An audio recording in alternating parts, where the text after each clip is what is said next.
Welcome to the Rialto Marketing Podcast. Today's episode is a revenue acceleration series interview where we talk to seven-figure B2B business owners and their growth-focused executives who are actively trying to grow their business and get to the next level. We talk about the good, the bad, and the ugly so that you can learn from their experience.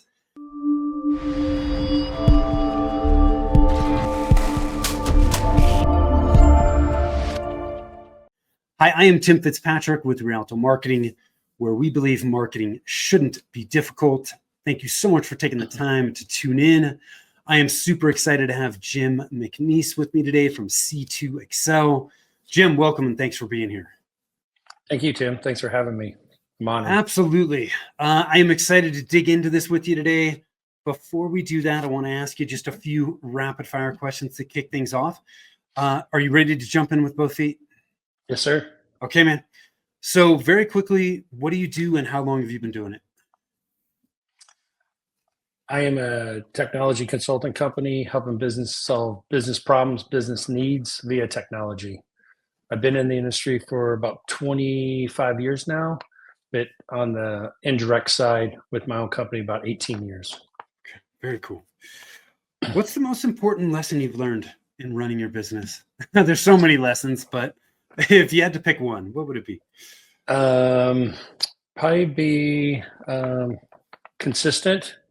You have to be, you have to be a self-motivator. Yeah. Which is difficult at times. I think you need to surround yourself with other business like-minded people.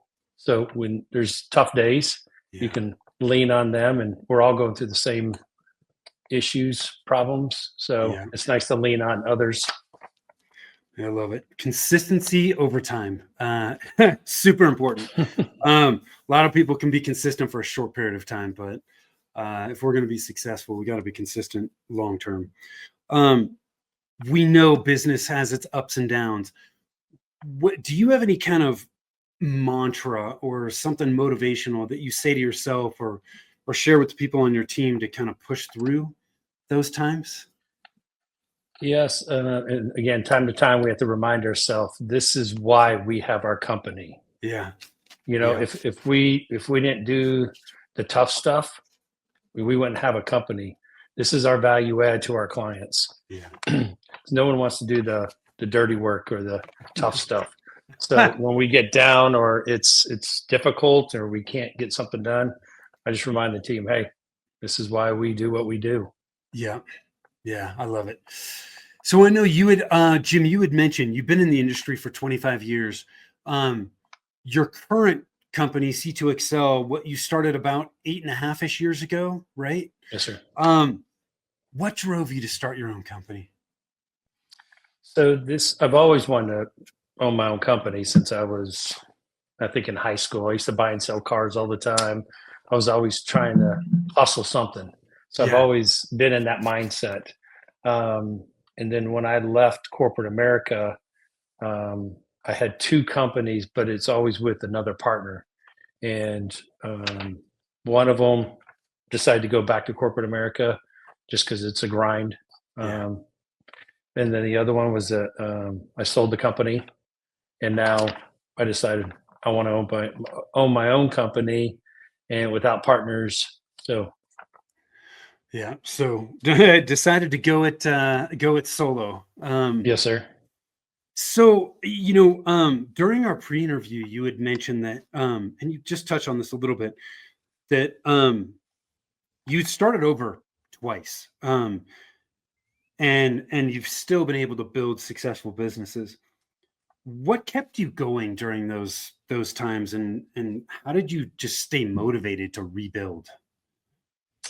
Well, at the time I was a single dad, so trying to build something to keep our family going. I had two boys, and they drive me every day.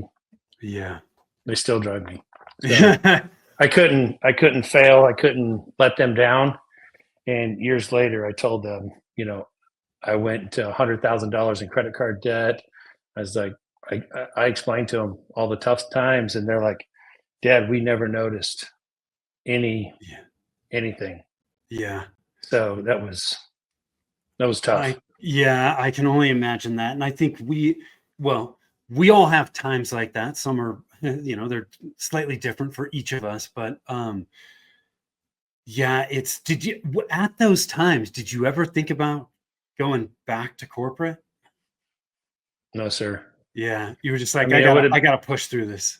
Yeah, I knew I could do it. Again, who else do you want to gamble on than yourself? I mean, who Yeah, else is going to step up and do what they need to every day?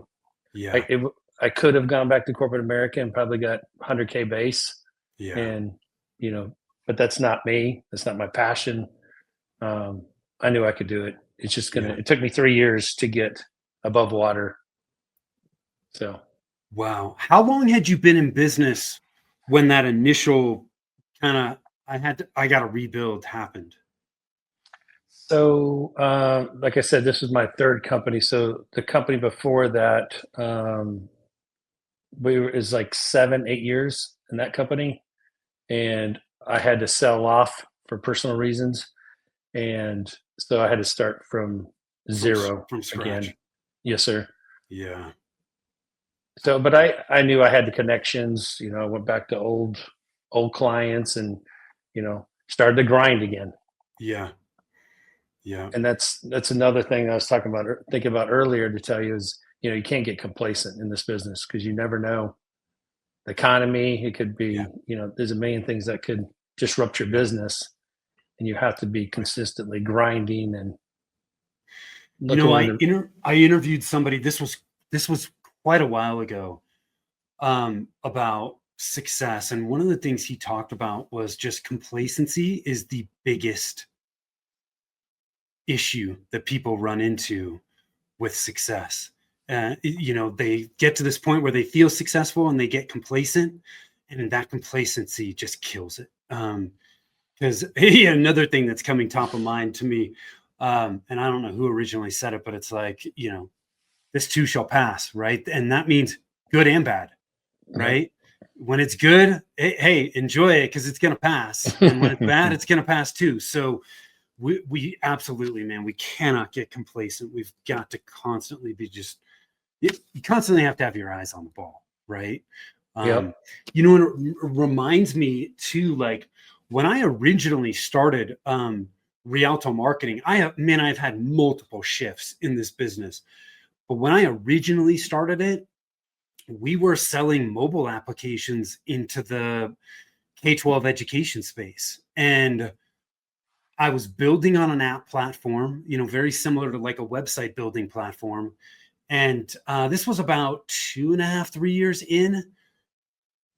Apple changed their publishing guidelines, and overnight, all of these app building platforms could no longer publish.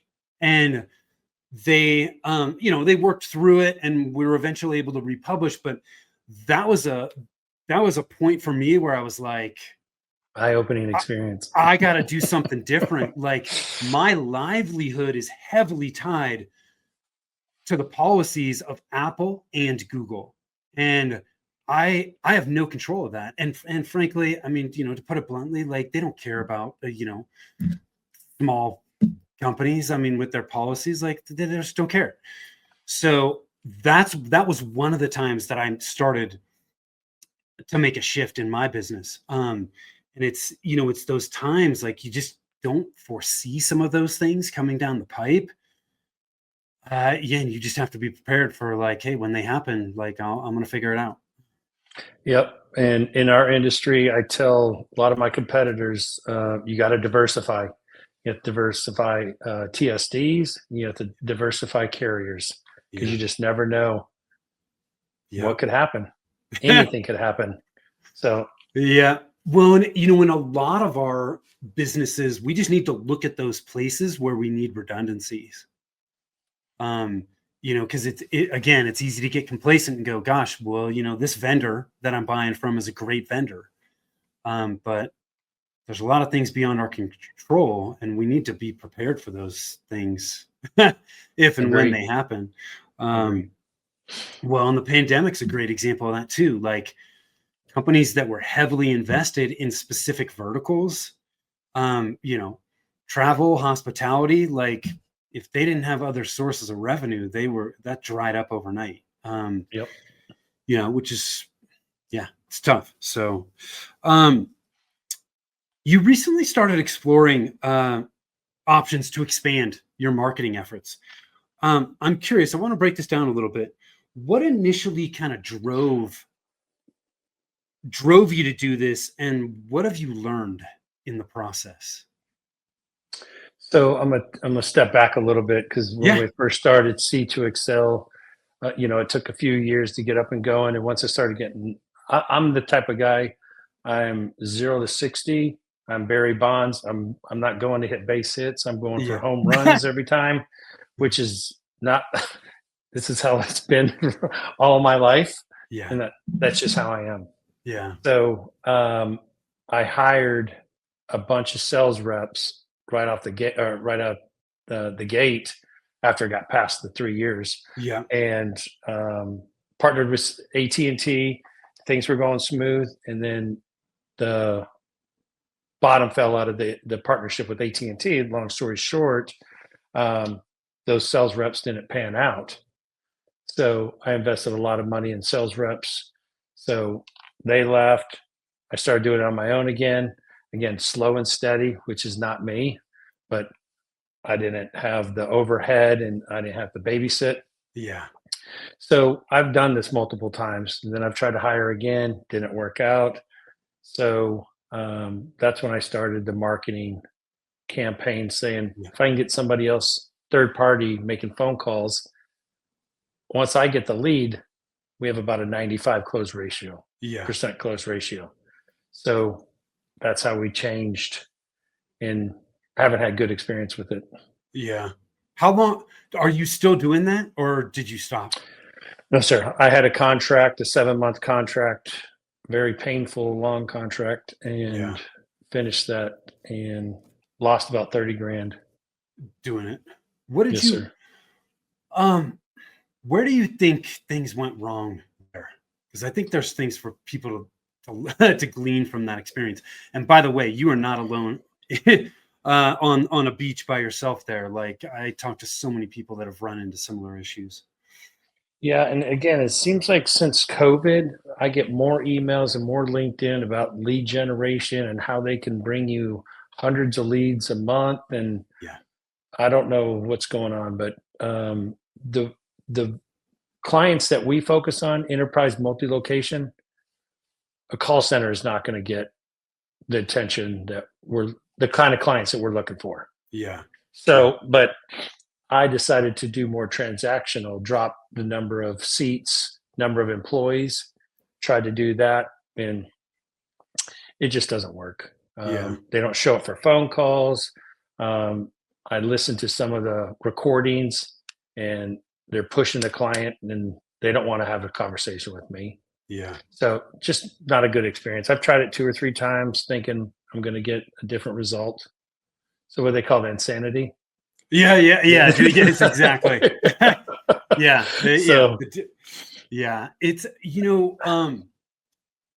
I talk to a lot of people that have tried outbound, that have tried outsourcing outbound, and it often doesn't work great. And I think it depends on the situation, but some of the most common things that I see popping up are just, well, it could be how they're incentivized, right? That they're certainly promising things and making big promises, and they typically under deliver, um, which kind of always leads me back to, like, if it sounds too good to be true, it probably is.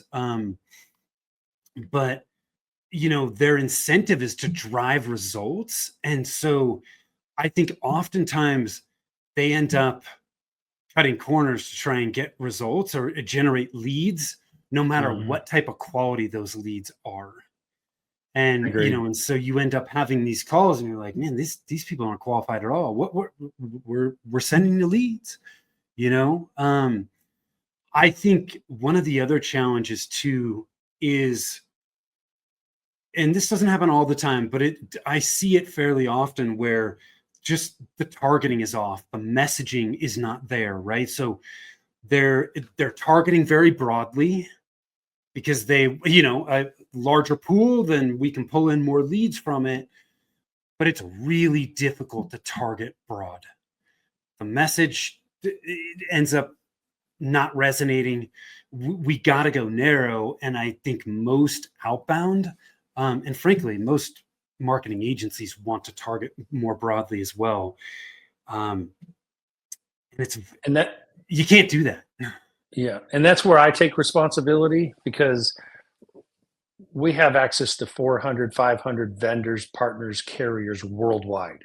Yeah. So we do anything from UCAS, CCAS, mobility, physical security, cybersecurity,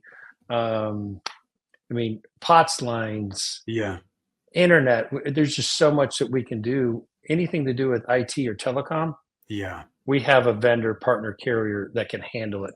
So for myself, I want to cast that big net, because if I come to you, hey Tim, we're reaching out to you about UCAS or CCAS. Yeah. I just switched over to another carrier.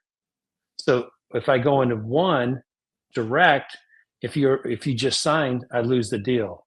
Yeah. So my thought coming in with the big old hug that I would get more, and it's my Yeah. fault. Part of it's the See, messaging. so It's one of difficult. the shifts that you can make, because the reality is with marketing, with outbound, you're always testing, right? And you're never done testing.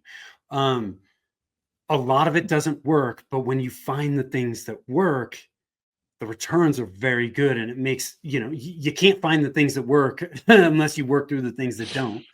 And one of the things that I think you could have done in this situation is target one of your offerings, so choose what, hey, like, what could we lead with that's going to help us get our foot in the door, and be hyper focused on your outbound on getting that, and with a very specific market.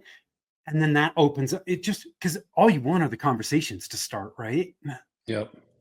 And so that's a way that you can narrow the scope of it with that particular campaign rather than going wide. Because even when we look at larger companies, the Apples, the Amazons of the world, I mean, it looks like they target broadly, but their campaigns aren't. They have all kinds of campaigns going, and those campaigns are targeted very specifically. Yep. So it's we just targeting broadly, especially for smaller companies, it doesn't work, because, well, the message, but two, targeting broadly costs a lot of money and it takes a lot of time, and Agreed. we don't have that money. We don't have that money. So based on that experience, what would you do differently moving forward? So like, if you were, whatever it was, let's say you were looking at outsourcing any part of your marketing and sales effort, what would you do differently next time? One, and that's another thing. I probably, when I hired the firm, I asked them, do they understand what I sell? Do you understand telecom? Do you understand technology? They said yes. I don't think they did. Yeah. And I'm not great at educating someone like that, teaching them how to sell it. When I hire somebody, I expect them to know how to sell it. Yeah. So that's one of my negatives, and that's one of my flaws.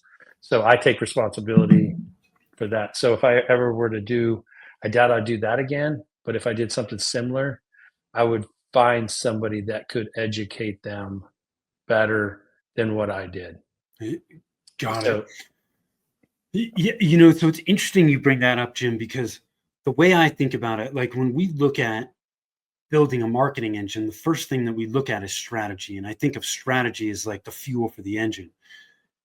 And within strategy, you've got, your target market, who are you targeting? Who are your ideal clients? And then, you have your messaging after that. And, what are you going to say to those people to attract and engage them? And I see a lot of companies approaching, whether it's outbound or an agency, and they don't have that information. And I feel like that's the fuel that we need to be able to provide the people that are doing that work for us. We can't expect them to do it. And so when you can approach somebody like that and say, hey, here's our ideal clients and here's our messaging, that's what they need. Like, if you're good at sales, you can sell anything, right? You just need the information. If you're good and you've got the information, well, you're going to pick up on it and you can do it. But we need to be able to arm them with that information. We cannot rely on them to do it, and it happens all the time, all the time. So kudos to you for kind of seeing that and being like, yeah, I need to do this different next time around. I also think too that, especially when it comes to marketing and sales, if the promises they're making are large, that is a red flag to me. Because there are too many things within life in general, but marketing and sales especially, there are too many things beyond our control that impact the results that we experience. And so, somebody saying, well, I'm going to get you on the front page of Google. Really? Like, you can't guarantee that. No. There's no way. No way at all. So thank you for sharing that, Jim. I have a couple last questions for you before we wrap up. And you mentioned this to me in the pre-interview, and I appreciate you talking about this, but one of the things you shared with me was, hey, that you have dyslexia. How has that impacted how you approach work? So growing up, no one talked about dyslexia, and I never knew I had dyslexia. And when I found out, the way I found out was, I told you I have two boys. They're Yeah. 21 and 20 now. When they're at third grade, the teacher called us and said, "Hey, do you mind if we test the boys?" And we're like, "Sure." We think they have dyslexia. Sure enough, they did. So Both of them have they're it. both of them, and I was like, that explains a lot. Yeah. Because the stuff. So I mean, I grew up just thinking I was, not as smart as everybody else. I've never been a strong reader. I'm more about dollars and cents and Yeah. math. I'm a math guy. Yeah. I can figure ROIs, but speaking proper English a lot of times is not my forte. Yeah. So I was always very nervous talking to somebody, and I would overthink it. Like even this interview right now, I think too much of what I'm going to say instead of just talking, because I'm worried about, do I say it wrong, or am I going to say it backwards? Or it's just been a struggle for years, and I've just learned to adapt. This is who I am, and I think I think they expect more, but they really don't. Yeah. And I'm able to communicate. I'm able to run a company. Could I have found better ways to deal with the dyslexia? Yes, but again, we didn't even know about it until years later.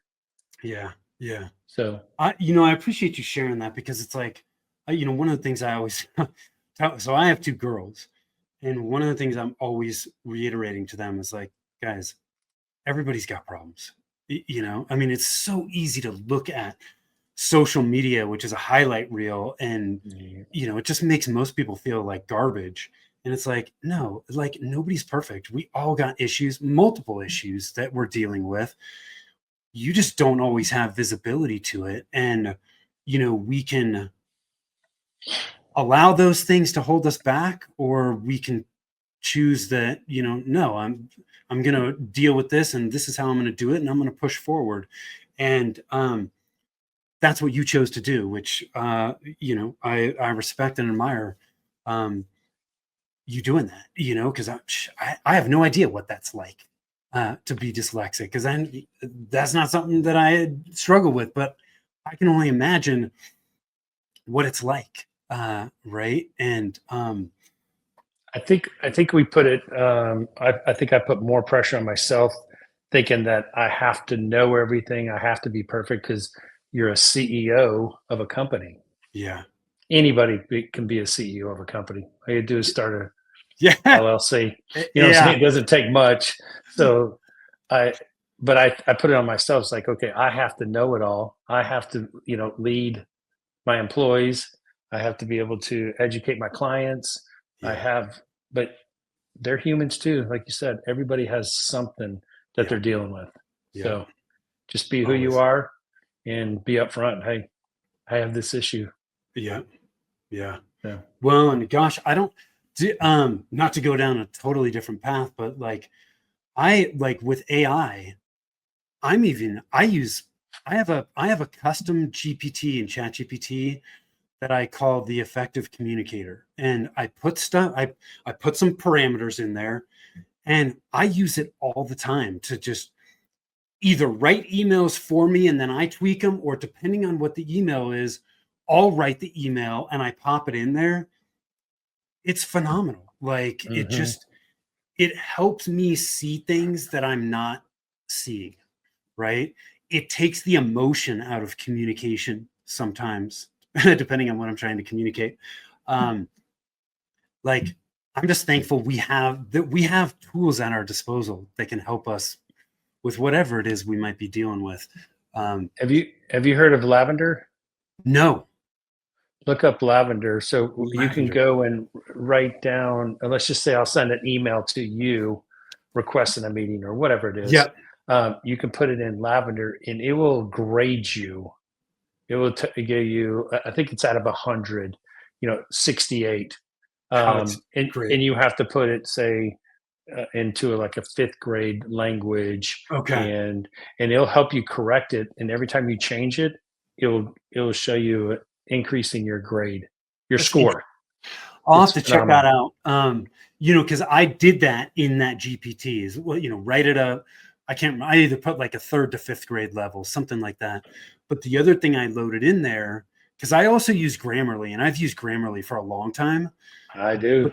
But the thing I love about the custom GPT is I loaded in how I communicate.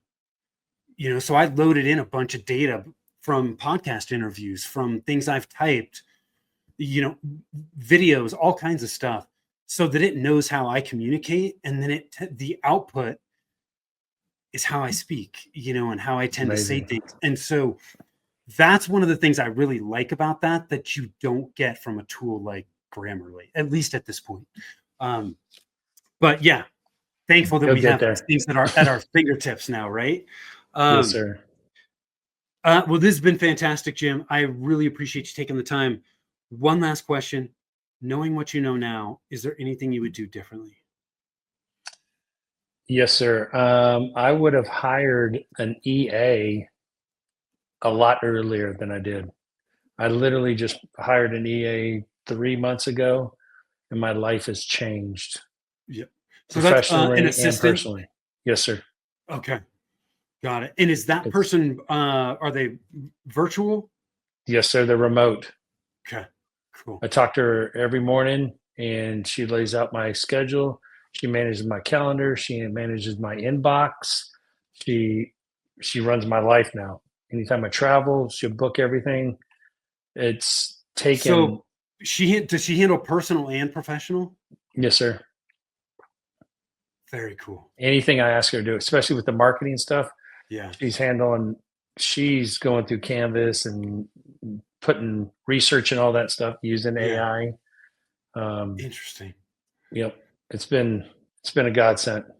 Was it difficult to give up your email inbox? Not at all. I'm just kidding. Very much. Very much. I'm still, we're still working throughout the kinks because I'm so anal about if I get an email, I Yeah, need to answer. If you send me an email, I need to get it out ASAP. yeah, yeah, So we're kind of working through, and she's already sent it, but I haven't seen anything. So my anxiety's still a little bit there. yeah, So yeah. we're working through how she's notifying me and categories, everything, and it's much Very better. cool. Yeah, I So, love it. Okay, yep. so if you don't have an assistant, you need to hire one. like You do. now. They say if you don't have assistant, you are the assistant. Yeah, you're That right. was a good point. So Yeah, you're right. Where can people connect with you and learn more about you, Jim? website c2excel.com. Make sure it's c2xcel.com. Cool. Or We'll find make me on sure. LinkedIn. Awesome. So we're going to C2XL, and then your LinkedIn profile is Jim McNeese. We'll make sure both of those get in the show notes so people can just click on that to connect. But if you enjoyed what we talked about today, connect with Jim. I've enjoyed connecting with you twice now. So thank you for taking the time. Those of you that are watching, listening, I appreciate you. You can always connect with us over at rialtomarketing.com. The other resource we have for you is over at revenueroadblockscorecard.com. When we help clients build their engine, their marketing engine, we help them focus on 9 critical areas of marketing. If you want to know which of those areas is a roadblock for you, that's where you can do it. It takes less than 5 minutes, so take advantage of it. And until next time, take care.